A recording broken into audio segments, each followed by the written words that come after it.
Allah selalu menjaga keutuhan hadis Rasulullah Shallallahu Alaihi Wasallam melalui keberadaan para hufaz hadis yang menghafal hadis-hadis Nabi. Kalbu-kalbu mereka menjadi wadah penyimpan ilmunya.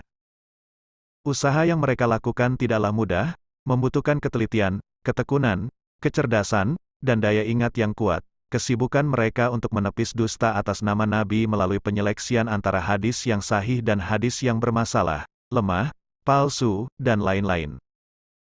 Menyebarkan hadis yang benar-benar dinisbatkan kepada Rasulullah Shallallahu Alaihi Wasallam, serta memperingatkan umat dari hadis-hadis lemah dan palsu agar diwaspadai dan disingkirkan dari umat. Di antara tokoh terkemuka yang dianggap sebagai pakar hadis pada masanya, yaitu Imam Al-Alama Al-Hafiz Jalaluddin As-Suyuti.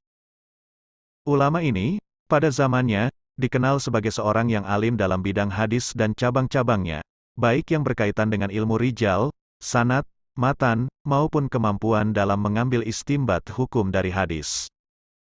Imam besar yang akrab di telinga para santri dengan karyanya Tafsir Jalalain ini mempunyai nama lengkap yaitu Abdurrahman bin Al-Kamal, Abi Bakar bin Muhammad bin Sabikuddin bin Al-Fahar Usman bin Naziruddin Muhammad bin Saifuddin Hidar bin Najmuddin Abi Al-Salah Ayub bin Nashiruddin Muhammad ibnu Syekh Humamuddin Al-Qudairi Al-Asyuti.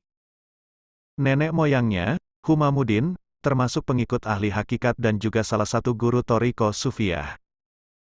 Adapun kakeknya satu tingkat sebelum Humamuddin termasuk orang yang mempunyai kedudukan terhormat dan memimpin tampuk kepemimpinan dalam pemerintahan. Di antara nenek moyang alim agung ini ada yang menjadi kepala pemerintahan di wilayahnya masing-masing. Sebagian lagi menjadi petugas pengawas harga dan penimbangan, sebagian lagi menjadi pedagang bekerja sama dengan Amir Syaihun. Dengan pendanaan sendiri dia membangun madrasah di Asyut yang kemudian diwakafkan untuk kepentingan masyarakat. Ada juga keluarga As-Suyuti yang menjadi jutawan. Bisa dikatakan bahwa tidak ada satupun dari mereka yang memperhatikan dan berkhidmat untuk kepentingan ilmu pengetahuan kecuali ayah beliau. Silsilah Al-Qudairi yang dimiliki pengabdi perjalanan Islam ini merupakan silsilah keluarga di Baghdad, Irak. Hal ini ia ketahui dari seseorang yang memberitahukan bahwa dia telah mendengar dari ayah Al-Suyuti tentang silsilah nenek moyangnya tersebut. Orang Soli tersebut bercerita bahwa nenek moyang Al-Suyuti adalah orang Ajam, bukan Arab, atau dari daerah belahan timur. Maka dari cerita tersebut jelaslah bahwa daerah yang dimaksudkan adalah daerah Baghdad, Irak. Al-Suyuti lahir malam Ahad sesudah Maghrib, awal bulan Rajab tahun 849 Hijriah. Ketika sang ayah tercinta masih hidup, As-Suyuti kecil pernah dibawa ke seorang syekh yang bernama Muhammad Al-Majzub, seorang ulama besar yang tinggal di samping makam Sayyidah Nafisah. Alim tafsir ini tumbuh dan berkembang dalam keadaan yatim. Ketika berusia kurang dari 8 tahun ia telah hafal Al-Quran, kemudian menghafalkan kitab Al-Umdah, kitab Minhaj dalam ilmu fikih, kitab Usul Fikih dan Alfiyah Ibnu Malik. Pada awal tahun 864 Hijriah tokoh kita ini mulai belajar ilmu agama. Ia belajar ilmu fikih dan nahwu dari beberapa guru dan belajar ilmu faraid dari Al-Alama Syekh Syihabuddin Al-Syarim Sahi. Diceritakan bahwa umur Syekh tersebut telah melewati usia lebih dari 100 tahun dan dari Syekh tersebut, As-Suyuti belajar ilmu faraid dari kitab Majmu. Pada awal tahun 866 Hijriah ia mulai mengajar bahasa Arab. Pada usia yang masih cukup muda itu, alim agung ini telah memulai mengarang buku. Buku pertama yang menjadi buah karyanya adalah Syarh Al-Istifa'adah wal Basmalah. Buku tersebut kemudian diperlihatkan pada gurunya, Syekh Alamuddin Al-Bulkini, dan rupanya sang guru berkenan menulis kata pengantar dalam kitab tersebut. Kendati pun sudah mengajar dan mengarang namun aktivitas belajar masih giat ia lakukan. Sebab semakin seseorang belajar semakin merasa bodoh dan semakin tahu betapa banyak hal yang belum dan mesti diketahui. Oleh karena itu As-Suyuti juga belajar kitab Minhaj, Syarh Al-Bahjah dan Hasyiyahnya dan tafsir Baidawi pada Syekh Syarafuddin Al-Munawi. Dalam bidang ilmu hadis dan ilmu tata bahasa, Imam Suyuti berguru pada Syekh Taqiyuddin Al-Shibli Al-Hanafi selama 4 tahun. Dia juga telah memberikan kata pengantar dalam kitab Syarh Alfiyah dan kitab Jamul Jawami, dalam ilmu tata bahasa Arab. Imam Suyuti juga berguru pada Syekh Muhyiddin Al-Kafiji dan Syekh Saifuddin Al-Hanafi dalam berbagai disiplin ilmu, belajar, mengajar dan mengarang hampir menjadi nafas guru besar ini. Maka tidak aneh buah karya Imam Suyuti mencapai 300 kitab. Dalam pengembaraan mencari ilmu, pemburu ilmu ini pernah singgah di Syam, Hijaz, Yaman, Hindia, Maroko dan Takrur. Ketika melaksanakan ibadah, ia mengharap berkah dengan minum air Zam-Zam dengan tujuan bisa seperti Imam Sirajuddin Al-Bulkini dalam bidang fikih dan Imam Ibnu Hajar dalam bidang hadis.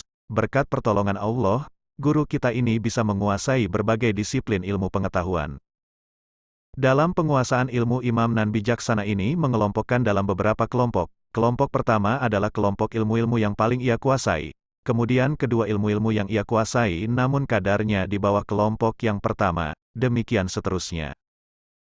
Adapun kelompok pertama ada 7 ilmu, yaitu ilmu tafsir, hadis, fikih, nahwu, ma'ani, bayan dan badi. Kelompok kedua ilmu usyul fiqh, ilmu jadal, tasrif. Kelompok ketiga ilmu insya, tarasul dan ilmu faraid. Kelompok keempat ilmu qiraat dan kelompok kelima ilmu kedokteran. Sedangkan ilmu hisab merupakan ilmu yang paling sulit ia kuasai.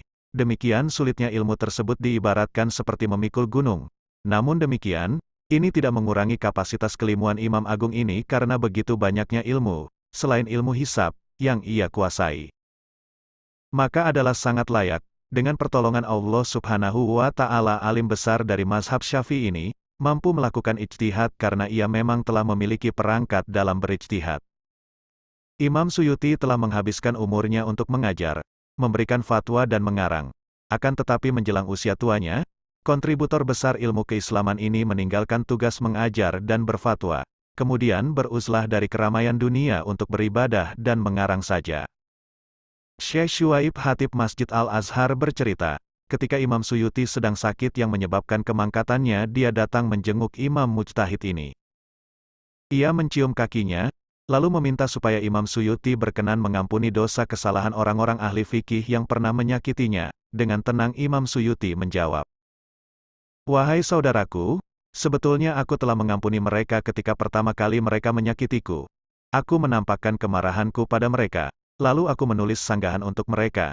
Semua itu aku lakukan supaya mereka tidak berani lagi menyakiti orang lain." Demi mendengar kelapangan hati Imam Suyuti, Syekh Syuaib berkomentar, "Memang inilah yang sudah aku sangka dari kebaikan Tuanku." Walaupun Imam Suyuti telah memaafkan mereka, tapi mereka masih saja terkena bencana dari Allah Subhanahu wa Ta'ala, sebagai pelajaran bagi mereka sendiri dan orang lain. Dalam hal ini Imam Syaroni bercerita, "Aku melihat salah seorang yang memukul Imam Suyuti dengan bakyak, sandal dari kayu. Walaupun sudah dicoba oleh Allah dengan kefakiran, dia sangat tamak dengan dunia.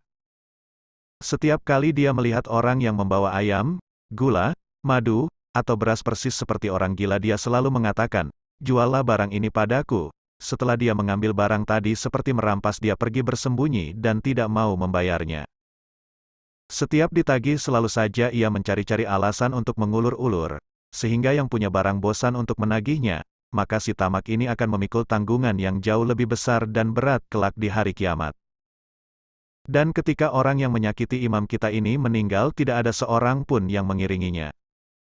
Di antara karomah Imam Suyuti adalah, suatu ketika Imam Suyuti ada di zawiyah, musola kecil, Syekh Abdullah Al-Juyushi di daerah Al-Karrafah pada waktu siang hari.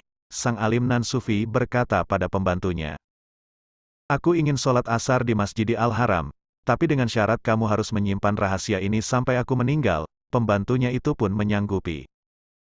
Imam Suyuti kemudian menggandeng tangannya sambil berkata, "Pejamkan matamu." Lalu Imam Suyuti berlari kecil kira-kira 27 langkah, "Bukalah matamu." Demikian perintah Imam Suyuti kemudian. Tiba-tiba mereka sudah sampai di pintu Ma'la. Lalu mereka ziarah ke makam Sayyidah Khadijah, Imam Fudail ibn Iyadil, Abdullah ibn Uyainah, dan lain-lainnya. Setelah itu mereka masuk Masjid Al-Haram, tawaf, sholat, dan minum air Zam-Zam. Di sini Imam Suyuti mengatakan, "Wahai Fulan, yang mengherankan bukanlah karena bumi dilipat sehingga kita bisa menempuh jarak ribuan mil dalam beberapa saat, tapi yang mengherankan adalah karena orang-orang Mesir yang bermukim di sini tidak ada yang mengetahui kita. Baiklah, kita sudah ziarah, sholat dan tawaf. Kamu mau pulang lagi bersamaku, atau mau menetap di sini sampai datangnya musim haji?" "Aku mau bersama Tuan saja." Demikian jawab pembantu itu lugu. Lalu mereka pergi ke Ma'la, dan seperti pada keberangkatan tadi Imam Suyuti memintanya supaya memejamkan mata. Setelah Imam Suyuti melangkah beberapa jengkal dan mereka membuka mata, tiba-tiba di hadapan mereka adalah Zawiyah Syekh Juyushi. Dalam biografinya Imam Suyuti mengatakan, "Aku pernah melihat Nabi Shallallahu Alaihi Wasallam dalam keadaan terjaga." Kemudian muridnya tersebut bertanya, "Berapa kali Tuan melihat Nabi Shallallahu Alaihi Wasallam dalam keadaan terjaga?" Beliau menjawab, "Lebih dari 70 kali." Pada akhir usianya, ia ditimpa penyakit yang ganas, bengkak pada lengan kirinya. As-Suyuti meninggal karena pengaruh penyakitnya ini.